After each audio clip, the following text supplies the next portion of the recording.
అందరికీ నమస్కారం. ఈ అద్దంకి దయాగారానికి చాలా బలిచింది.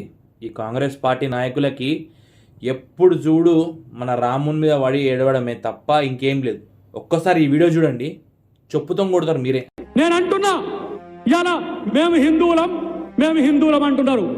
ఏం రాముడు మీకు చిన్నయ్యా? సీత మీకు ఏమైనా చిన్న మారా? లేకపోతే రాముడి వంశంలో ఏమైనా పుట్టినరా మీరు?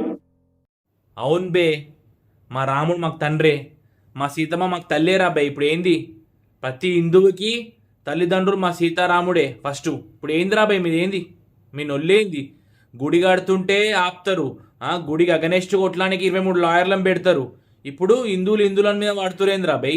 ఇప్పుడు ఒక్కగా సిగ్గుండాలి. ఫస్ట్ ఆఫ్ ఆల్ మన దేవుని తిట్టేటోళ్ళని ఓడు ఓటు వేయకుండి కాంగ్రెస్ పార్టీకి దయచేసి చెప్తున్నా. నోటికి వచ్చినట్టు మన రాముణ్ణి మన సీతని మన కొడుకులు కాంగ్రెస్ కొడుకులు తిడతారు, ఈ కొడుకులు ఎంఐఎం కొడుకులు తిడతారు. అయినా మనం ఆ కొడుకులకు ఓట్లేస్తున్నాం. సిగ్గుండాలి ఫస్ట్ ప్రతి ఒక్క హిందువుకి. ఈ అద్దంకి దయకారు కానీ చెప్పుతాం కాదు, తరిమి కొట్టాలి తెలంగాణ నుంచి. చూతే నా కొడుకు మస్తు నోటికి వచ్చినట్టు మాడుతుండు. పాకిస్తాన్ అంటే ఇష్టమని ఇంతకు పిచ్చి పిచ్చి మాట్లాడు. పాకిస్తాన్కి పోరా భయ్, పాకిస్తాన్ బతుకుతో చంపేస్తారు నేను. మళ్ళీ పెద్ద దళిత కార్డు పెట్టుకొని తిరుగుతావు, చూతేస్తాలే.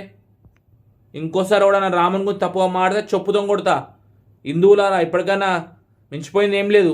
ఈ కొడుకులను గెలిపించి అడ్డమైన కొడుకులను ఈడ తెలంగాణలో సమాధానం ఎంపీ ఎలక్షన్స్లో చెప్పాలి మీరు. ప్రతి ఒక్క హిందువు భారతీయ జనతా పార్టీకి వేసి మూడోసారి మన నరేంద్ర మోడీ గారిని ప్రధానమంత్రి చేయాల్సిందిగా కోరుకుంటున్నాను.